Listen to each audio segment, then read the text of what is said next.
"You're clearly delusional," Leonard said, his voice echoing through the conference room as every pair of eyes turned toward me. "Desperate women like you always make things up." The words hit me like a physical blow, but I kept my expression neutral. I had learned that much during my 6 years at Heinz Strategic Advisors here in Denver, Colorado. Never let them see you break. "My name is Tiana Brooks, and I am 32 years old. For the past 6 years, I have worked as a senior analyst at this prestigious consulting firm, building a reputation for precision and calm leadership that I thought would protect me. I was wrong." As I sat in that sterile conference room, watching my colleagues avoid eye contact, I realized that everything I had worked for was crumbling around me. But what Leonard Massey, the senior partner who had just publicly humiliated me, did not know was that I had been preparing for this moment for months. Every inappropriate text message, every uncomfortable encounter, every time his hand lingered too long on my shoulder during meetings, I had documented it all. The meeting ended with my termination, citing performance concerns. I nodded politely, gathered my things, and walked out of that building with my head held high. Leonard watched me go with a satisfied smirk, probably thinking he had one. He had no idea what was coming. 6 months earlier, everything had seemed perfect in my professional life. I had just been promoted to senior analyst, and my work on the Meridian account had earned praise from the entire executive team. Leonard had been my mentor since I started at Hyen, guiding my career with what I thought was genuine interest in my professional development. The first inappropriate message came on a Thursday night in February. I was working late, finalizing a presentation for a major client, when my phone buzzed. It was Leonard. "You look beautiful when you're concentrated. I've been watching you from my office." I stared at the message, confused. Was this some kind of joke? Leonard was married, had 2 teenage daughters, and had always maintained strict professional boundaries. I decided to ignore it, thinking perhaps he had sent it to the wrong person by mistake. But the messages continued, compliments about my appearance, comments about my clothes, questions about my personal life that made me increasingly uncomfortable. I started taking screenshots, though I wasn't sure why at the time. Some instinct told me to document everything. My relationship with Leonard had always been professional, even friendly. He had championed my promotions, included me in high-profile meetings, and seemed genuinely invested in my success. His wife, Patricia, was lovely. We had met at several company events, and she always asked about my family with genuine warmth. When Leonard began requesting private meetings about career development, I thought nothing of it initially.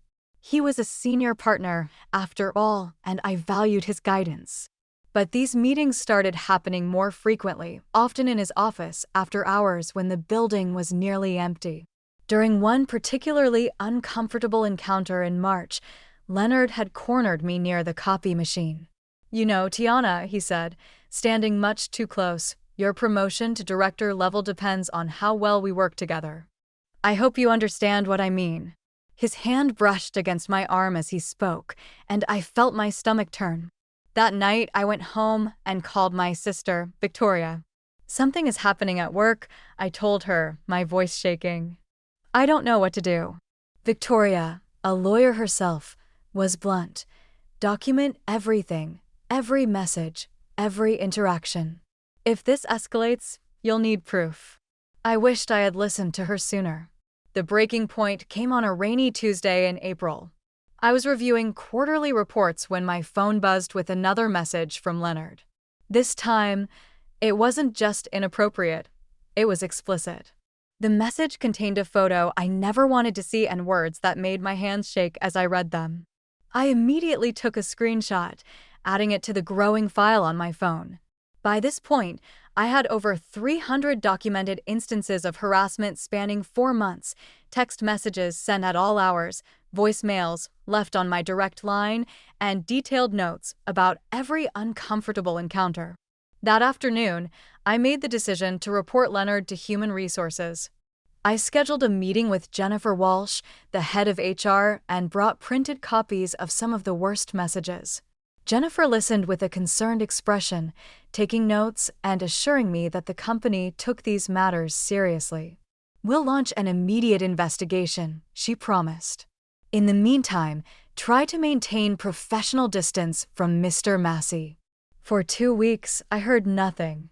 When I followed up with Jennifer, she seemed confused.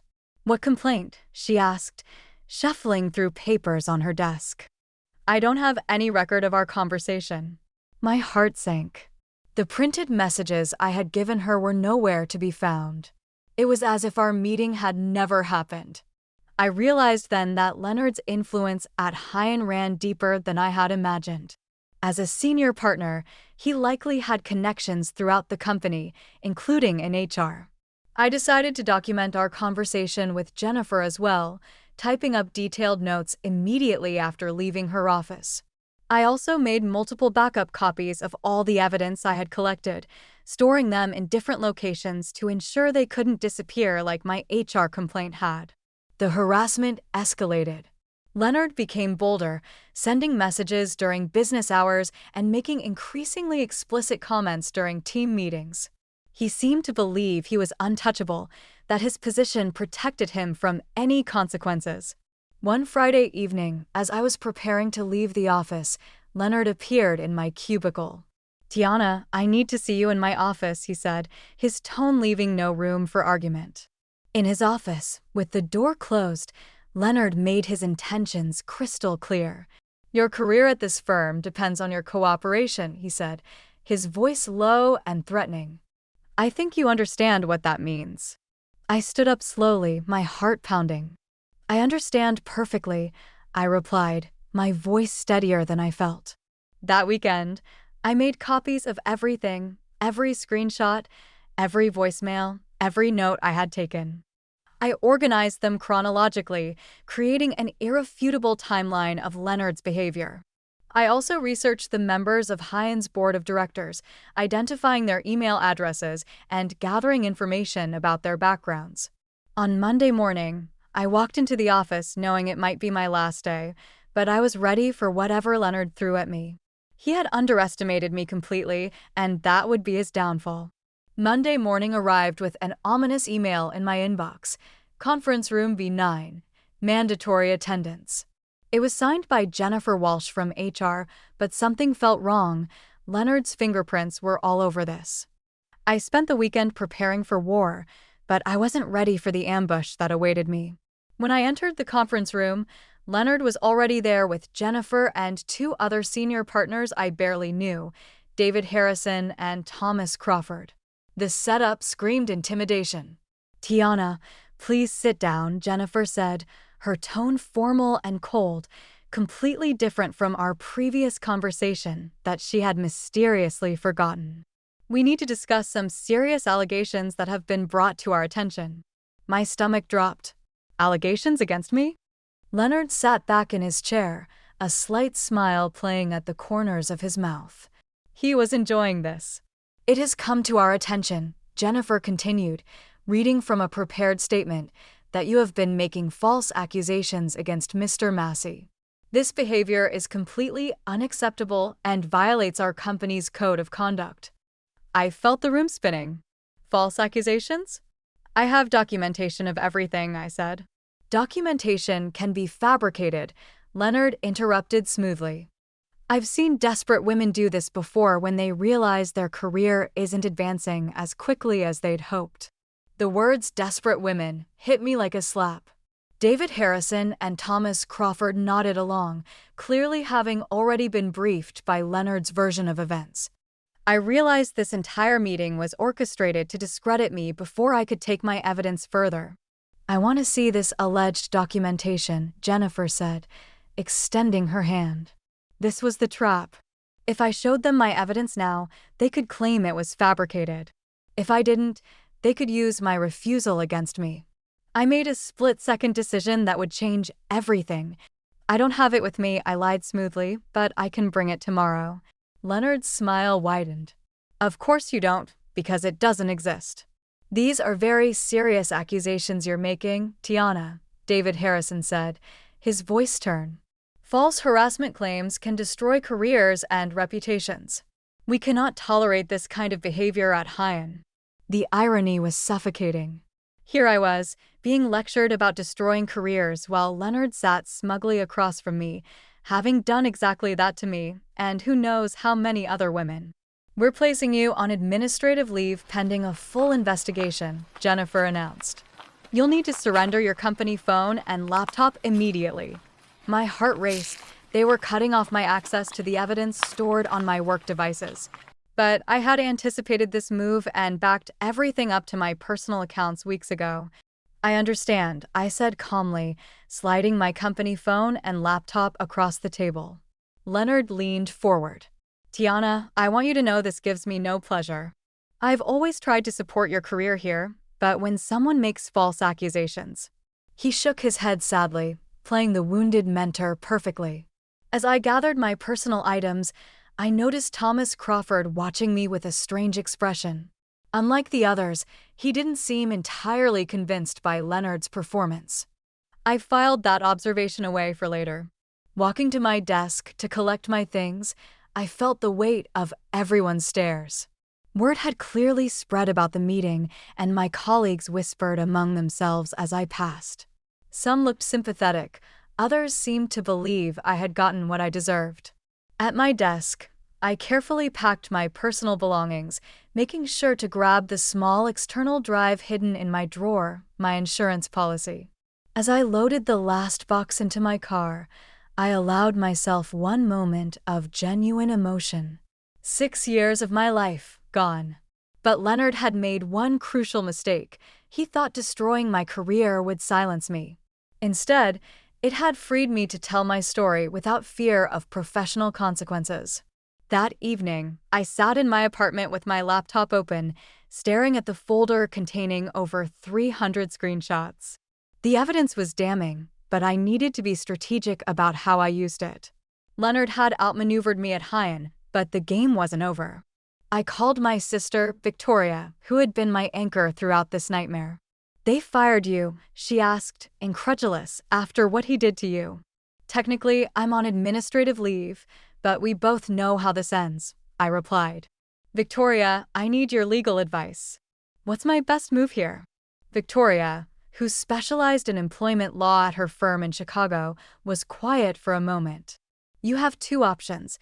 File a lawsuit, which could take years and might not get the justice you deserve, or what? Go nuclear. Take this to the board, the media, social media, make it impossible for them to ignore or cover up. I had been thinking the same thing. Leonard's power came from operating in shadows, using his influence to silence women before their stories could gain traction. But what if I removed his ability to control the narrative? The board meeting, I said suddenly. Hyen's quarterly board meeting is this Thursday. I saw it on the company calendar. Perfect timing.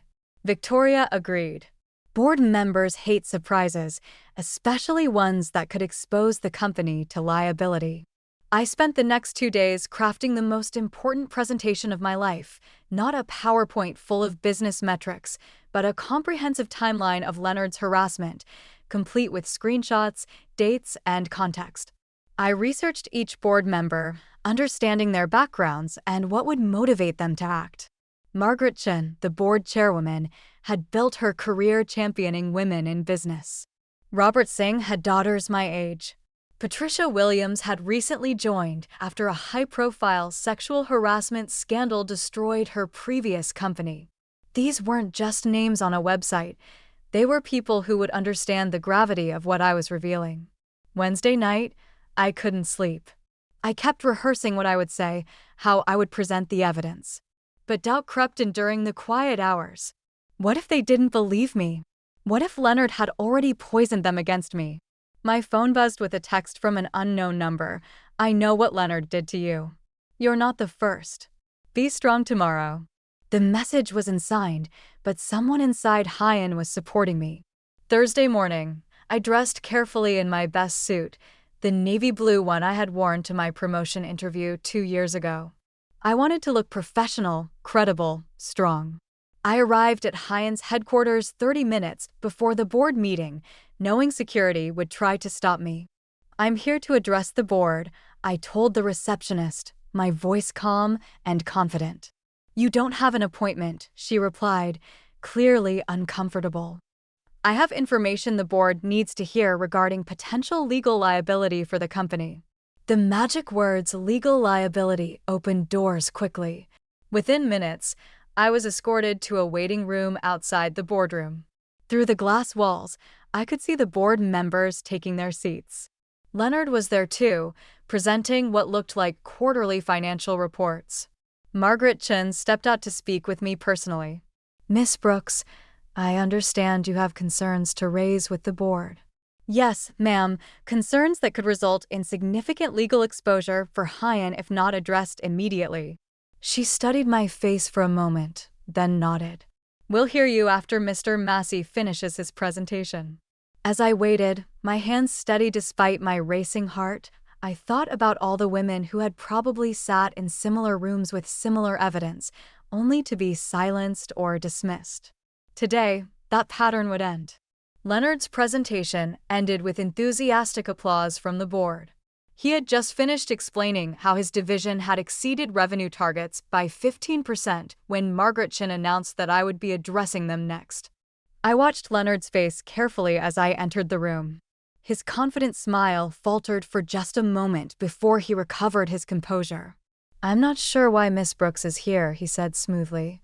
"She's currently on administrative leave pending an investigation into some concerning behavior."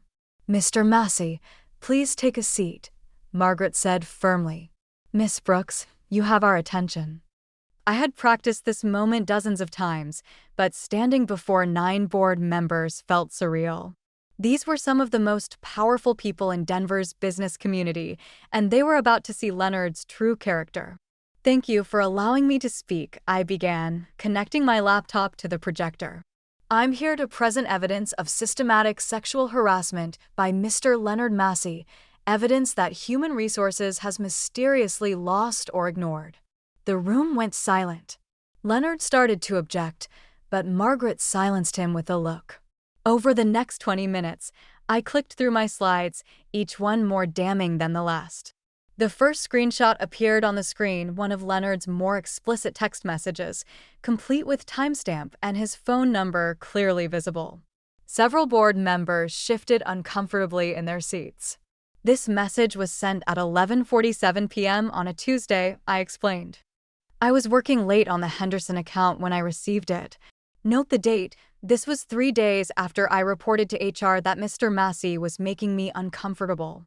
I continued, showing photos Leonard had sent, carefully obscured for the presentation, voice messages transcribed word for word, and a detailed timeline showing how his behavior escalated after I tried to set boundaries.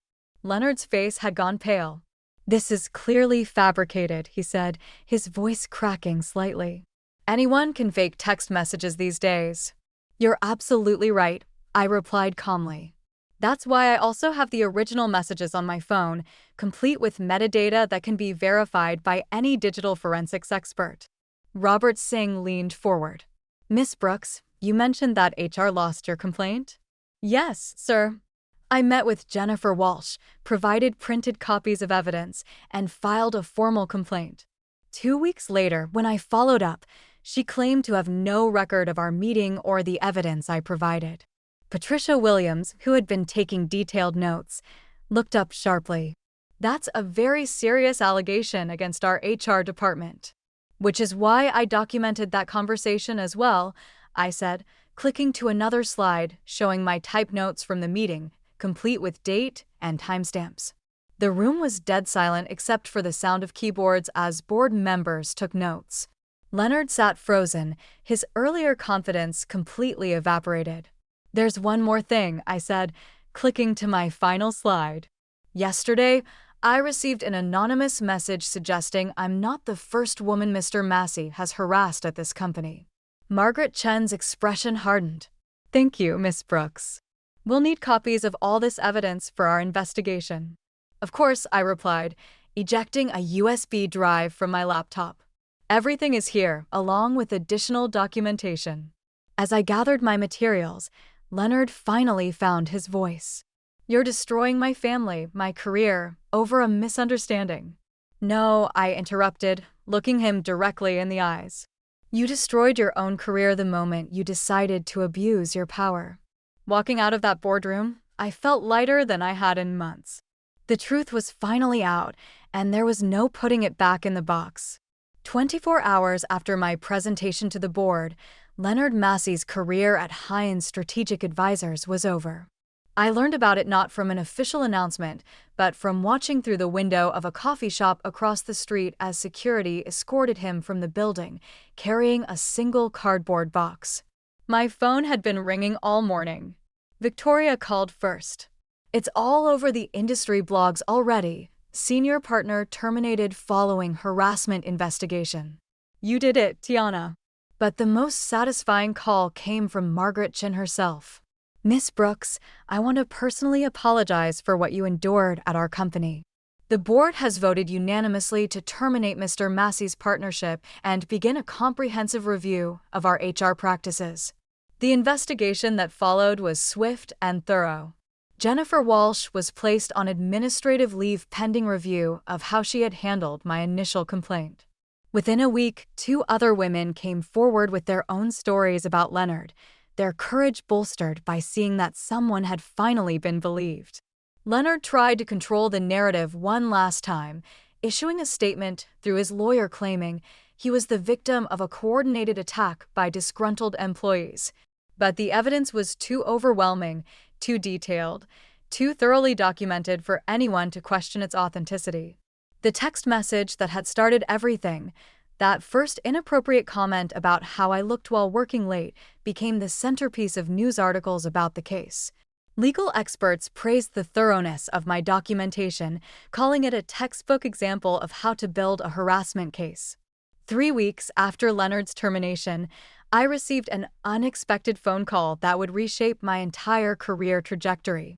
The caller introduced herself as Rebecca Morrison, senior partner at Pinnacle Risk Solutions, one of Heinz's biggest competitors. Miss Brooks, I've been following your situation closely, she said. What you did took incredible courage, and frankly, it's exactly the kind of integrity we value at Pinnacle. The offer she made was stunning. Director of Risk Strategy, a position 2 levels above what I had held at Heinz, with a salary increase of 40%. But more than the money or the title, it was the respect in her voice that moved me. We need leaders who aren't afraid to do the right thing, even when it's difficult, Rebecca continued. Your reputation in this industry is impeccable, and after what you've been through, every firm in Denver knows you're someone who can be trusted completely. The irony wasn't lost on me. Leonard's attempt to destroy my career had actually elevated it. By trying to silence me, he had made me impossible to ignore. My story had spread throughout the consulting industry, and instead of being seen as a troublemaker, I was viewed as someone with unshakable integrity. I accepted Pinnacle's offer immediately. On my first day, Rebecca introduced me to the team with words that still give me chills. This is Tiana Brooks, our new director of risk strategy. Some of you may know her story. She's proven that she'll always choose what's right over what's easy, and that's exactly the kind of leader we need. The consulting world is smaller than most people realize. Word traveled fast that Pinnacle had not only hired me but promoted me to a senior leadership position. Leonard's attempt to blacklist me had completely backfired. As I settled into my new office, looking out over downtown Denver from the 23rd floor, I reflected on how the past few months had unfolded. Sometimes, the greatest revenge isn't planned. It's simply allowing the truth to speak for itself while refusing to be silenced.